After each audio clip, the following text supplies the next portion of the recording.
My name is Jean-Maxime Moris. I'm the creative director at Don't Nod Entertainment and game director on Remember Me. A friend once said, "The memory of a single man is a fortress, more complex than the vastest of cities." But we invented a key to the fortress. A son's first words, a mother's last words, a lover's kiss, a father's deception. What Remember Me is it's a third-person action-adventure game for the PS3, 360 and PC coming out on June the 7th in Europe. And it tells the story of Nilin, who is an elite memory hunter. She has the power to break into your mind, to steal your memories, change your memories, and she's had her own memory wiped clean. This is her quest to get it back.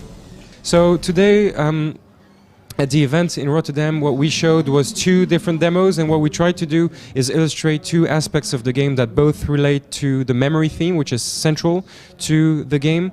The game takes place in Neo Paris 2084, and in Neo Paris 2084, all the people can digitize their memories thanks to an implant that's called the Sensen, and it allows them to record, digitize their memories, and trade them with other people. It's really a central theme to the gameplay, and it's central in the action bits as well as in the adventure bits. So we started off with a demo of what we call the Memory Remix, which is more on the adventure side. It's basically a super dynamic puzzle of you getting into someone's memories and be able to interact with what we call memory glitches, interactions that you can combine, and little things like, just changing this microphone from one hand to the other and seeing how that small detail with the butterfly effect in one of your memories can impact your personality as a human being and in turn the game world. So that was the first demo, and then we moved on to something that was more action oriented, and we talked about the Combo Lab, which is basically Nilin's fighting memory, that is about unlocking her various forgotten fighting moves throughout the game, and then you're able to customize your combos with that. And that was about that demo was about showing how accessible the system is in the beginning, and then how it can evolve throughout the game. The narrative is all memory related and really drives you through the game. We have the memory remixes, you have the combat, which is a big part. We have another kind of gameplay that we call the remembrains.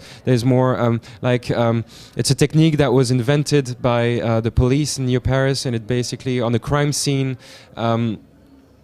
they're able to extract the memories from the witnesses, and they're able to play that memory in the real world like a hologram, and then they're able to investigate from that, and it's easier to tell who is telling the truth. And you're able to do that. You steal people's memories and then you see them in the real world, and you can solve riddles with that. So that's another part of the memory gameplay that we haven't shown yet, but that's coming as well.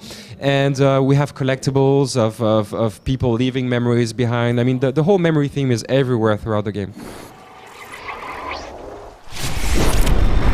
So is Remember Me a linear narrative experience? Yes, it is. We wanted to focus on telling Nilin's story. This is our character, we created her, and we're telling her story. And what this means is that in terms of creative choices, you have the choice being between going open world and more narrative approach. And we chose the narrative approach, the linear approach, which means that we keep more control over the events and the emotions that the player goes through. So that means there will be no alternative endings, but that means you will get a very good scenario and storyline.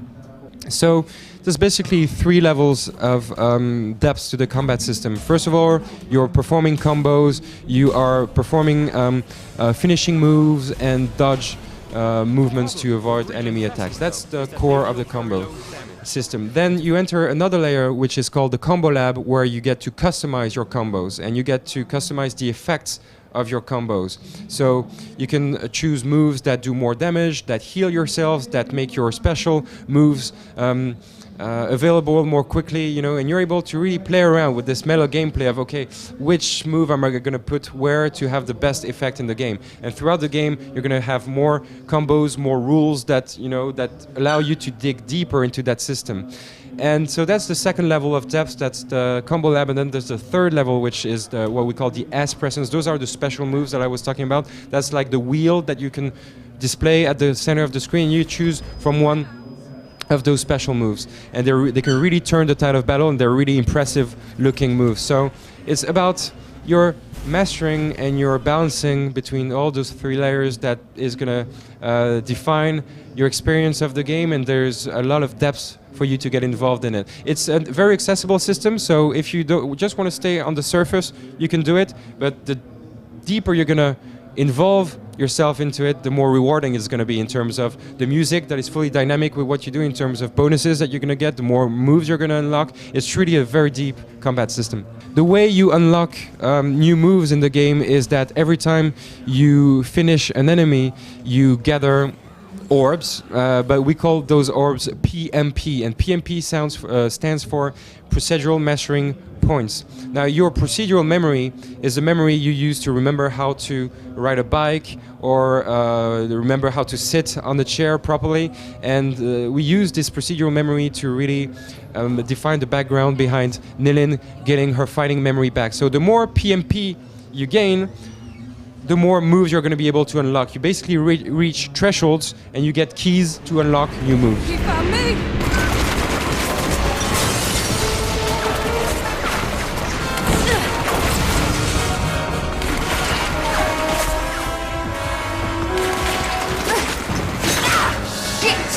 What enemies do we have in Remember Me? We have some human enemies that you've seen from the previous trailers, and then we have two types of, well, actually, just one type of non-human enemies. That's the robots, you know, the robots that are surveillance robots used throughout the city. But the other guys, the leapers, the mutants, they are humans. They are guys, they are memory junkies. And these are the ones that you can see, some of the ones you can see in the Bastille trailer. They injected themselves with so many memories that at some point their personality became totally biased and not consistent anymore. And it went so far that it started to make their own DNA mutate, and that's where they started to make the transition to being very mutant-looking people. And they're really the outcasts of the Neo-Paris society.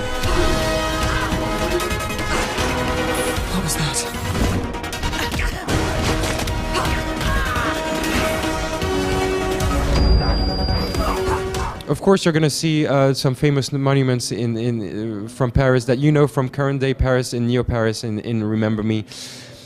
It was important for us as Parisians to have, you know, this whole, and especially from an art perspective, and our art directors, you know, really had a very strong vision about what they wanted to do with the traditional Haussmannian architecture and how they wanted to build sci-fi structures on top of those traditional structures.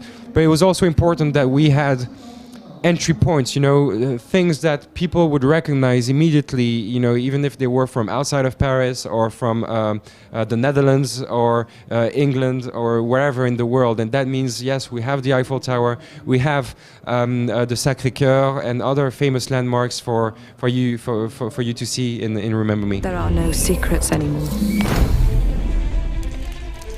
And if remixing a single memory can change a man's life, then changing a single man could remix the world. That was my job until someone did it to me. So why we chose a female character in Nilin, it was very easy. Actually, it was not a choice. It was just, we did it. And now, you know, when I'm sitting in interviews, I tend to post-rationalize it, but it was just very easy. You know, we wanted to do a cyberpunk game, and cyberpunk is about, you know, identifying a technology a trend in today's world and then extrapolate it in the future. And some games do it with physical augmentation, you know, and how you can become a stronger person, the transhumanism theme. And I love that kind of game, and one in particular, obviously. But what we wanted to do is have a game where technology was more of something that impacted the soul, the intimacy, the identity, your memories. And it was about how social networks today could become everybody sharing their memories. And telling that story of intimacy just lent itself naturally to a female character. And, you know, we just went for it. We didn't really make a choice. Remember Me is not a game that draws inspiration directly from another game or another book or another movie. But it's a game that was made by 70 to 100 people that all came to work in the morning with their own influences and their own take on entertainment and what the game should be. And my role was just to canalize that into the one vision for the game. But, you know, we have to acknowledge a couple references, of course, and 2084 is a reference to Orwell, and 2084 is the next step after 1984 of the how control is exerted over people. Of course, we are fans of Ghost in the Shell. Of course, we are fans of Strange Days and Memento and all the memory themes that were explored in those pieces of entertainment. We had to go back to them. Philip K. Dick, in general, Blade Runner, and all his work, that questioned the essence of human identity. Why did our enemies erase my memory? Am I really that dangerous? I can feel the power that scares them so. The power to take what someone is, to rewrite their history, to play God. What I'm most proud of in Remember Me is everything that it is. In particular, I'm proud of getting the memory remix right. I'm proud of the Combo Lab, but I'm so proud of the art direction. I'm so proud of the scenario. Mostly, what I think what I'm most proud of is being able, the challenge that we faced in 2008, building a new studio from the ground up and a new IP from the ground up and a new game from the ground up, and being here today in Rotterdam, being able to say, it's coming out in 3 months and we're here to show it to you. It's such pride for me, having been able to achieve this with the people that made it. It's incredible.